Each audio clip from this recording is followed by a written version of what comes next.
Hai,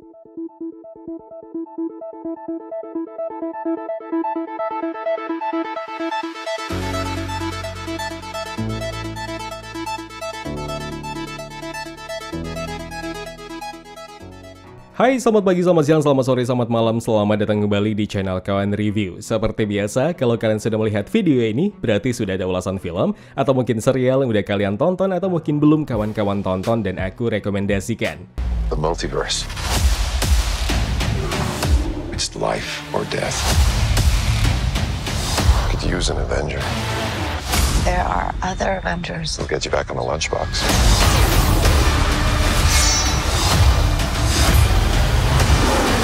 The fate of the multiverse depends on us. No pressure, then. Doctor Strange in the Multiverse of Madness. Tersisa 1 bulan sebelum penayangan globalnya, film Doctor Strange in the Multiverse of Madness pun mulai menghadirkan satu persatu teaser masifnya. Hal ini sebenarnya ditunggu-tunggu penggemar, tapi kendati demikian, justru malah memancing rasa penasaran fans yang berlebih. Terkhusus aku dan kalian semua mungkin yang emang menyukai detail-detail kecil seperti video special look berjudul Fate tersebut. Sebuah fakta menarik, multiverse yang terjadi selama ini dan kekuatan Darkhold yang saat ini sedang dikuasai oleh Scarlet Witch mungkin bakal jadi plot utama film ini. Nah, dari video trailer special look yang diunggah beberapa jam lalu oleh Marvel Entertainment, terlihat jelas pertarungan hebat antara beberapa tokoh karakter Marvel. Yang paling jelas terlihat justru di satu scene yang mencuri perhatian kita semua. Wong, Scarlet Witch, dan juga seekor monster. Gak tahu nih apakah itu benar si sang penguasa kegelapan Katon, salah satu dewa tertua yang berubah jadi iblis sejak miliaran tahun lalu itu. Sosok itu terlihat jelas soalnya dalam scene ini. Nah, pertanyaannya, bagaimana bisa Wong team up nih dengan Scarlet Witch dan juga Katon? Nah, kalau ngomongin Scarlet Witch dengan Katon sebenarnya bukan lagi jadi pertanyaan. Dalam ending serial WandaVision, di saat Wanda akhirnya mulai mendalami Darkhold, yang mana sama-sama kita ketahui bahwa Darkhold adalah ciptaan dari Katon.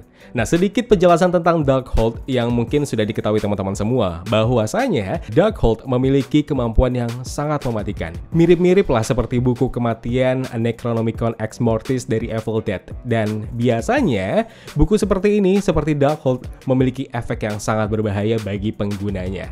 Dan kemampuan Scarlet Witch mengendalikan Darkhold melebihi Agatha Harkness kemarin jelas membuatnya lebih mudah memanggil sang creator Darkhold tersebut. Dan penampakan Katon mungkin karena Scarlet Witch lah yang sudah mengeluarkannya. So, bagaimana dengan Wong? Bagaimana bisa ia bersatu dengan mereka berdua? Ya, Katon dan Scarlet Witch, mereka mampu mengendalikan pikiran seseorang. Bahkan mereka bisa menyerang musuh tanpa perlu turun tangan. Semua cuma bermodalkan magic spell pengendali tubuh. Dan bisa saja di sini, Wong dalam kendali sang penyihir. Nggak tahu dalam kendali Katon kah atau Scarlet Witch.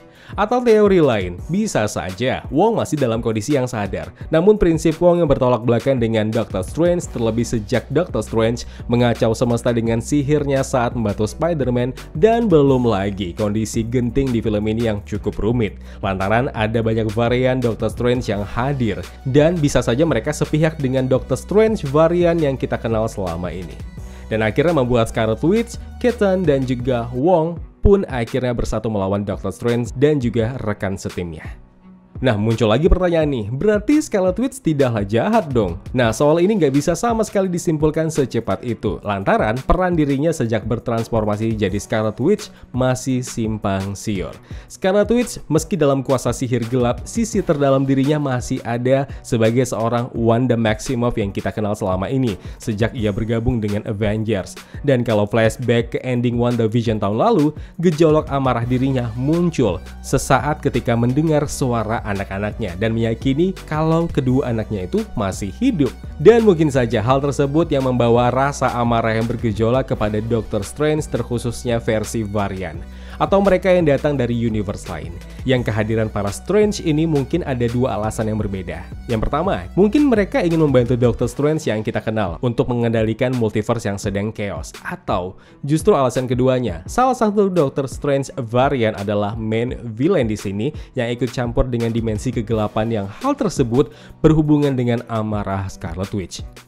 Ya, ini masih teori sampah sih. Cuma sebagai fans, detail seperti ini akan menyita banyak pertanyaan tambahan. Who's the villain? The real villain? use an Avenger.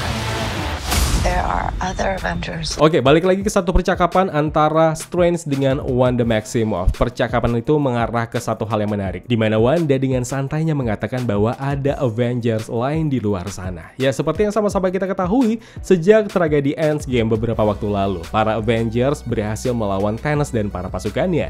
Dunia kembali pulih. Satu persatu anggota Avengers pun tewas dalam pertempuran tersebut, dan sisa lainnya malah memilih jalan masing-masing. Sejak tragedi tersebut, Avengers bak tinggal nama, dan hal ini ternyata membuat Doctor Strange kesulitan untuk menangani multiverse sendirian. Dia butuh pahlawan pelindung lainnya untuk membantunya.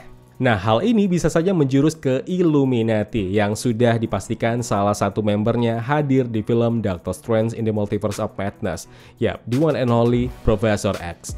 Pertanyaannya, benarkah Illuminati yang dimaksud Wanda? Atau justru Wanda sedang ngetis Young Avengers yang satu persatu membernya sudah muncul sejak MCU fase 4. Dan bahkan member terakhir yang muncul paling jelas nih dengan kekuatannya adalah America Chavez. Dan bisa saja kemunculan America Chavez jadi hal besar yang mengarah ke project Young Avengers di MCU. Ya, sekali lagi belum bisa dibenarkan ya teori ini. Marvel Studios dikenal suka mempermainkan teori para fansnya. Beberapa emang sih benar, tapi mega project seperti Doctor Strange in the Multiverse of Madness ini pasti sudah difikirkan matang-matang oleh Disney dan Marvel Studios untuk menarik perhatian lebih para fansnya. By the way, film ini akan dirilis Mei mendatang. Doain aja ya, mudah-mudahan lebaran nanti nggak gagal tayang lagi deh. Capek bolak-balik ditunda. Ya kawan-kawan, terima kasih telah menonton video Spotlight ini. Jangan lupa klik tombol like ya kalau kalian suka, klik tombol dislike kalau tidak suka. Klik juga tombol subscribe dan bell notifikasinya biar nggak ketinggalan review-review film terupdate lainnya. Kalau gitu aku Zain pamit undur diri. Terima kasih, jaga kesehatan, tetap negatif, dan jangan lupa jaga jarak.